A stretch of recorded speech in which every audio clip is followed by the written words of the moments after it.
Halo, perkenalkan nama saya Merianus dengan NIM 2112062056, kelas E12, program studi pendidikan guru sekolah dasar STKIP Persada Khatulistiwa Sintang.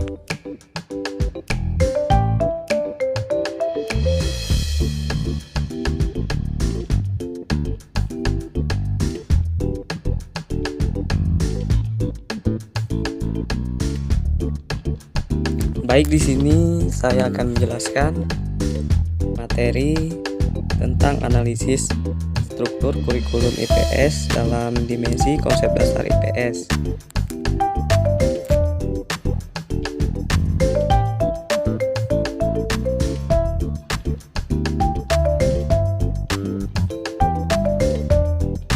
Yaitu saya akan mengembangkan dimensi konsep dasar IPS.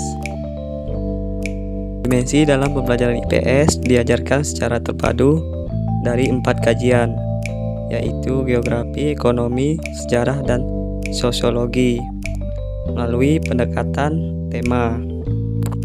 Pembelajaran ini berbasis pada kontekstual dengan mengamati dan belajar dari pengalaman sekeliling.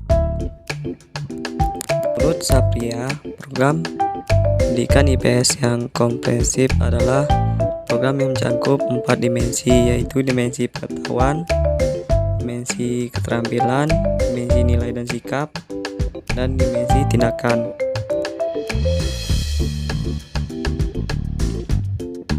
Di sini yang saya akan bahas yaitu dari keempat dimensi, saya akan membahas dimensi keterampilan atau skill. Nah, di dalam dimensi keterampilan ini terdapat 4 keterampilan, yaitu keterampilan meneliti, keterampilan berpikir, keterampilan berpartisipasi sosial, dan keterampilan berkomunikasi. Kecakapan mengolah dan menerapkan informasi merupakan keterampilan yang sangat penting untuk mempersiapkan siswa menjadi warga negara yang mampu berpartisipasi secara cerdas dalam masyarakat demokratis. Oleh karena itu, keterampilan meneliti diperlukan untuk mengumpulkan dan mengelola data. Secara umum, penelitian mencakup sejumlah aktivitas sebagai berikut. Yang pertama, mengidentifikasi dan mengungkapkan masalah atau isu, mengumpulkan dan mengelola data, menafsirkan data, menganalisis data, menilai bukti-bukti yang ditemukan, menyimpulkan, menerapkan hasil temuan dalam konteks yang berbeda, membuat pertimbangan. Keterampilan yang kedua, keterampilan berpikir. Keterampilan berpikir banyak berkontribusi terhadap pemecahan masalah dan partisipasi dalam kehidupan masyarakat secara efektif. Untuk mengembangkan keterampilan berpikir pada siswa perlu adanya penguasaan terhadap bagian-bagian yang lebih khusus dari keterampilan berpikir tersebut, serta melatih di kelas.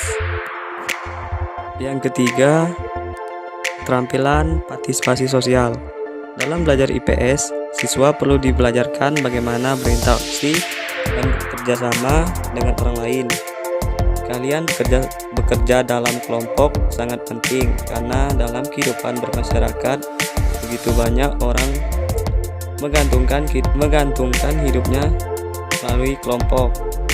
Beberapa keterampilan partisipasi sosial yang perlu dipelajarkan oleh guru meliputi mengidentifikasi akibat dari perbuatan dan pengaruh ucapan terhadap orang lain. Yang kedua, menunjukkan rasa hormat dan prihatin kepada orang lain. Yang ketiga, berbagi tugas dan pekerjaan dengan orang lain,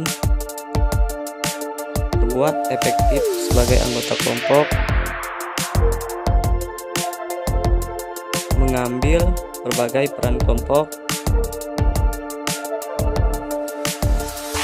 menerima kritik dan saran dari setiap anggota kelompok. Keterampilan berkomunikasi. Keterampilan berkomunikasi merupakan aspek yang penting dari pendekatan pembelajaran IPS, khususnya dalam inquiry sosial. Setiap peserta didik perlu diberi kesempatan untuk mengungkapkan pemahaman dan perasaannya secara jelas, efektif, dan kreatif. Baik, di sini saya akan mengembangkan materi pembelajaran analisis struktur kurikulum IPS dalam dimensi konsep dasar IPS, yaitu dimensi keterampilan. Pada pembelajaran kelas 4 SD, tema 6 subtema 1 dengan kompetensi dasar 3.1 dan 4.1 serta kompetensi inti 3.1 dan 4.1. Materi yang saya kembangkan adalah menjelaskan sumber daya alam di Indonesia. Negara agresi, wilayah Indonesia dapat ditumbuhi berbagai tanaman, pertanian, dan perkebunan. Tanaman tersebut dapat tumbuh dengan subur bila dirawat dengan baik dan ditanam di lingkungan yang sesuai. Nah, sebagai contoh di sini saya akan mengembangkan keterampilan meneliti pada siswa, di mana siswa diminta meneliti tumbuhan apa saja yang dapat hidup di dataran tinggi. Baik, yang selanjutnya hubungan lingkungan, sumber daya alam, dan kegiatan masyarakat. Nah, yang pertama kita harus mengetahui hubungan lingkungan. Lingkungan pergunungan. Potensi sumber daya alam ada teh, karet, kentang, dan wortel. Mata pencarian masyarakat, potensi perkebunan, pertanian sayur, peternakan, dan perdagangan. Yang kedua itu lingkungan dataran tinggi. Potensi sumber daya alam, brokoli, wortel, kol, apel, dan kentang. Mata pencarian masyarakat, petani, pekebun, petani sayur, peternak, dan pedagang. Yang ketiga, lingkungan dataran rendah. Potensi sumber daya alam, padi, jagung, mangga, kayu jati, dan kedelai. Mata pencarian masyarakat, petani, peternak, pedagang, dan karyawan atau buruh. Lingkungan pantai.